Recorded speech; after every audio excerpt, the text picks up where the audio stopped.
Last video, we discussed the Michaelis-Menten equation and the key assumptions that we use to determine enzyme kinetics. The topic of this video is how to use and interpret enzyme kinetics data. So to recap from last time, we said that the Michaelis-Menten equation was the equation that biochemists use to describe enzyme kinetics. And we came up with this formula here, where V0 or V0 is our initial velocity, and that was the reaction rate that was measured when we still had at least 90% of our substrate remaining, all right? This ensures that we can actually use that steady state approximation because it ensures that our enzyme substrate complex concentration doesn't change much while we're making our measurements. And it also ensures that there's minimal product buildup. So there's no interference from the product on the reaction, and we are actually measuring what we think we're measuring. All right, so that's our initial velocity. S in brackets was our substrate concentration. So the concentration of whatever is binding to the enzyme.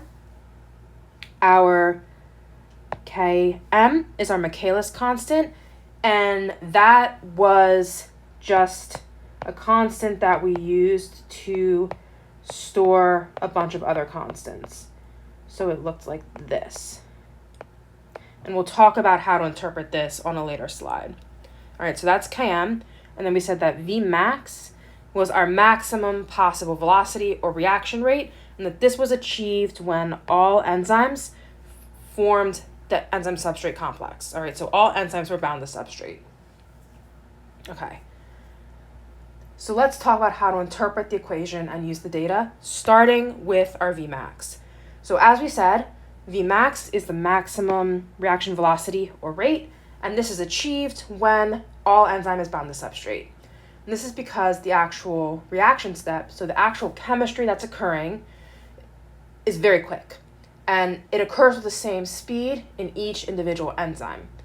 So the rate of that product formation step isn't changing, which means that our reaction rate is really dependent on how much substrate is bound to enzyme.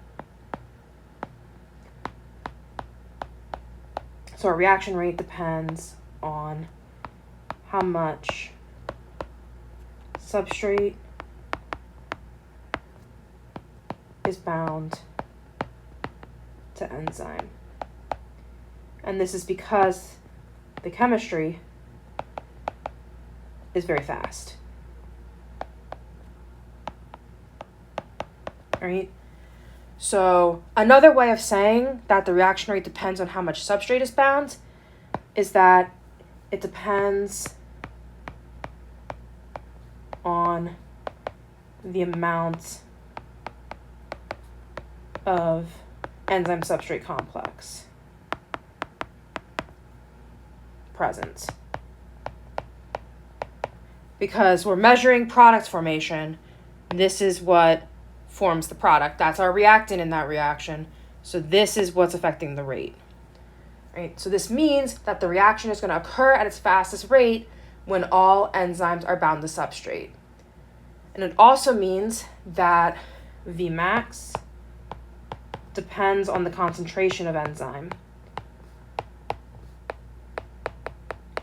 All right, so let's think about this. So if I have a reaction tube and I have 1,000 enzymes that are capable of binding the substrate, and then I have another reaction tube that has 100 enzymes that are capable of binding the substrate. The reaction tube with 1,000 enzymes is going to have a faster Vmax. And this is because there's more enzyme present that can bind the substrate, which means you're going to have more enzyme substrate complex, which means your overall rate that you're measuring is going to be higher. All right, if you have smaller amount of enzyme, there's less enzyme available to bind the substrate, less enzyme substrate complex, your overall rate is going to be smaller. And this is just because our rate of product formation is dependent on that enzyme substrate complex concentration. So the more of that we have, the faster the reaction is going to happen. So the more enzyme we have, the faster the reaction. All right. So the reaction occurs at its fastest when all of our enzyme is bound in the enzyme substrate complex. All right, so that's Vmax. What about Km? So Km was our Michaelis constant. And this is actually unique for each enzyme substrate pair. So if you have two enzymes that bind to the same substrate, they're going to have different values of Km. Right? And one of the reasons that Km is useful is because another way to think about it is that it is the substrate concentration when the reaction velocity is 1/2 of Vmax. So Km is equal to the concentration of substrate when our reaction rate is equal to 1/2 of its maximum. And so another way of saying that is that Km is a substrate concentration when half of the enzymes present are bound to substrate, because this goes back to Vmax. So if Vmax is the rate when all enzymes are bound,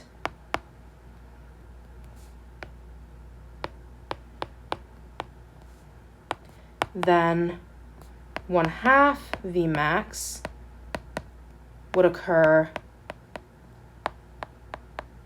when half the enzymes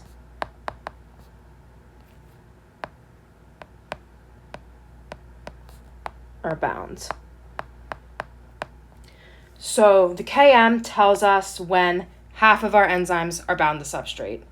And so this actually relates to enzyme affinity.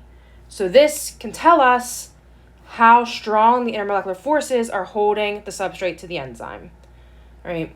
This tells us if the enzyme is staying bound to the substrate most of the time, or if the substrate is likely to fall off without reacting. Okay. And the way to interpret this is that if you have a small Km value, that means you have a high affinity, because you need less substrate to reach 1/2 of Vmax. You need less substrate for half of the enzymes to be bound to substrate.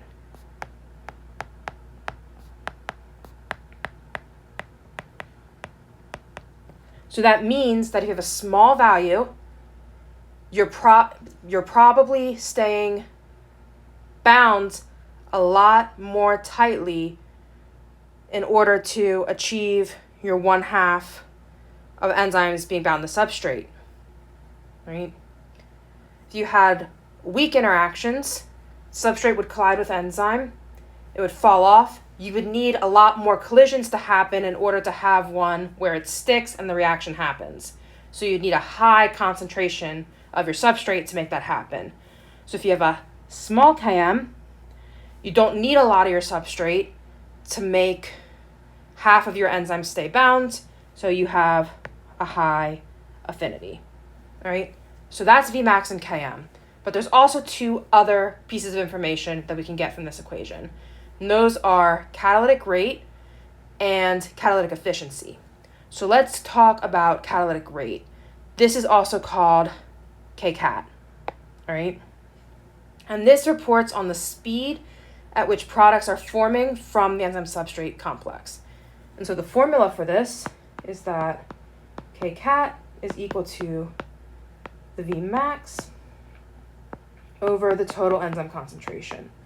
All right, so what this is doing is it's telling us the number of reactions that each individual enzyme is catalyzing within a specific period of time. So how many reactions are catalyzed by each individual enzyme?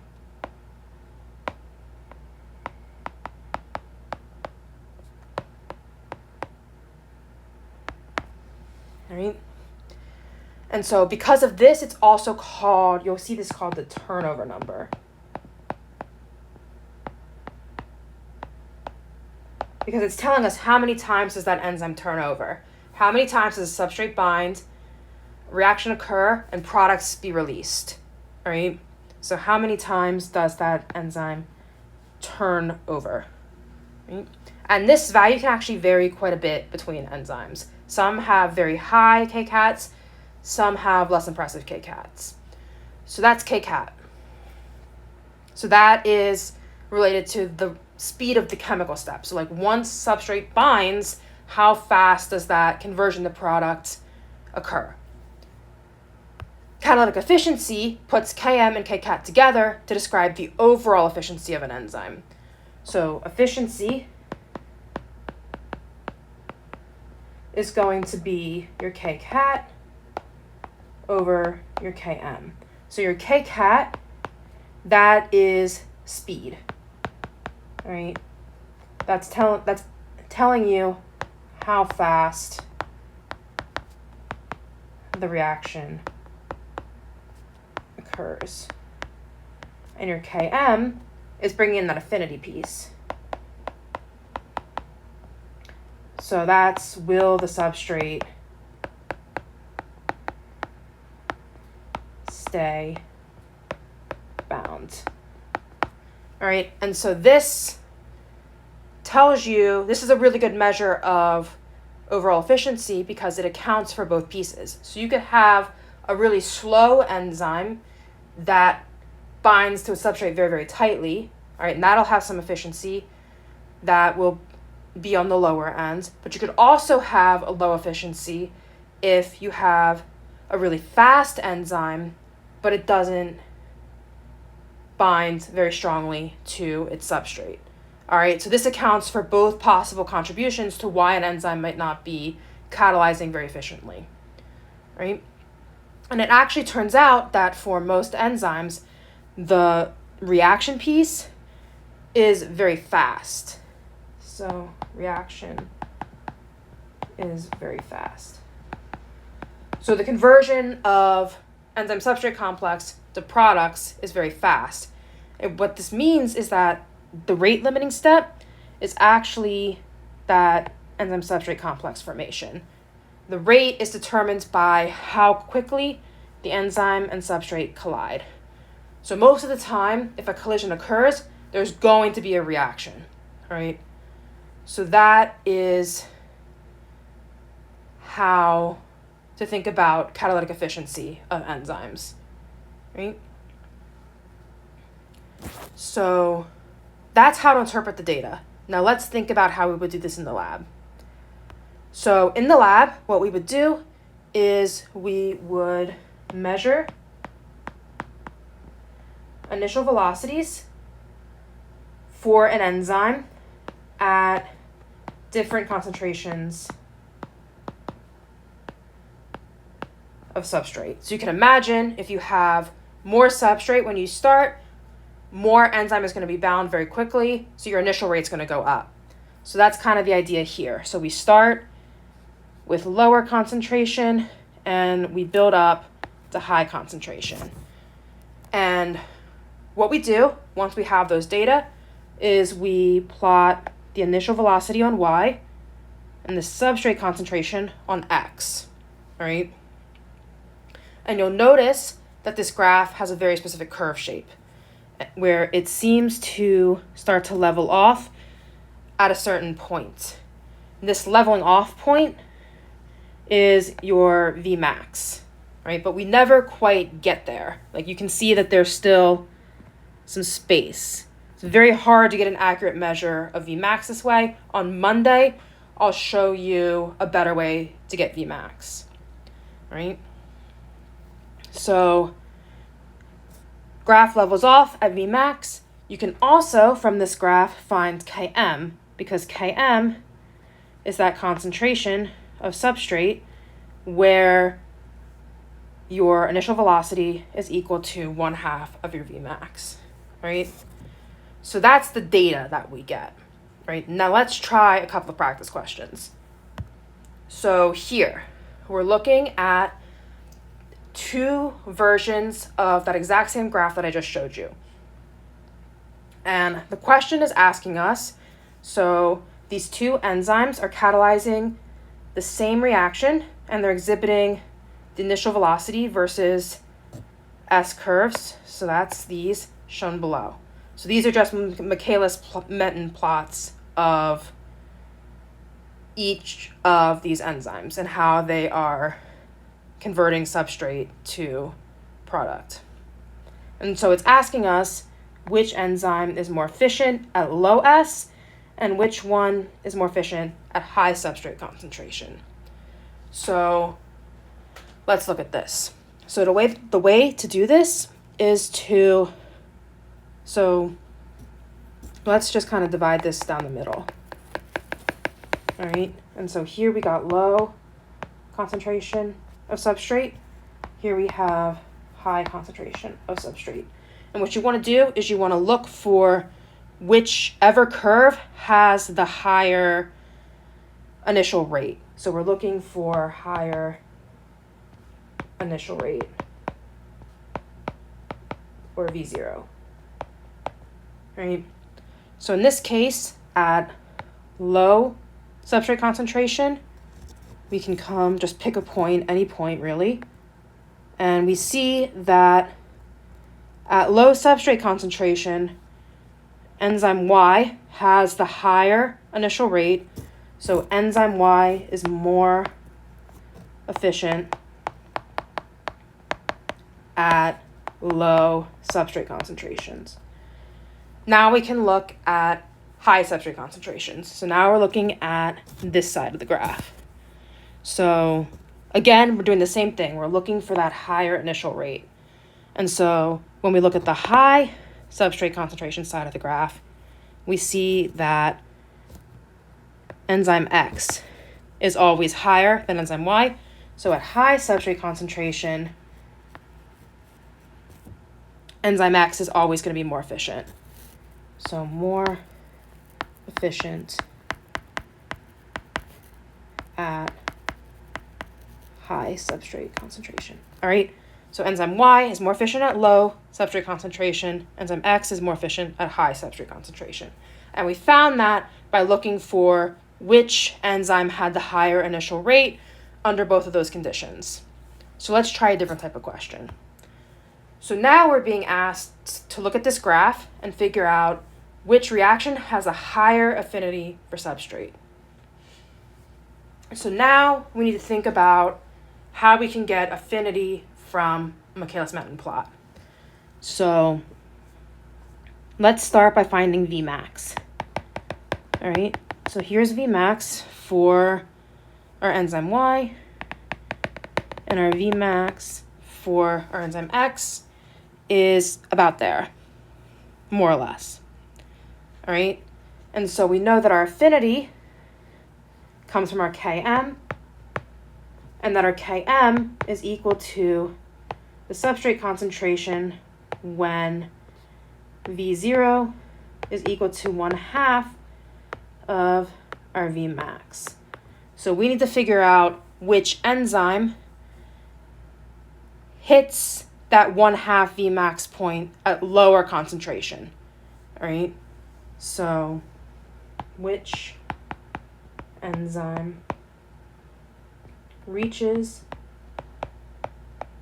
1/2 Vmax at lower concentration?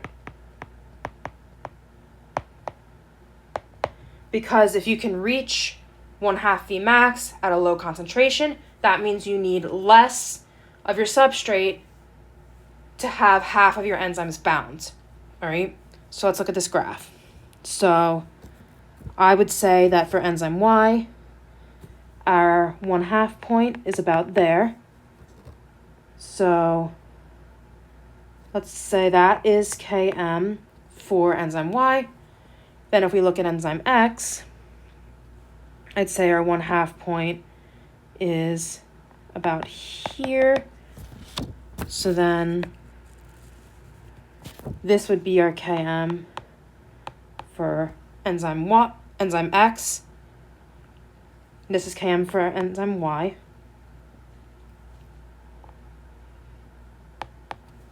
All right. So in this case,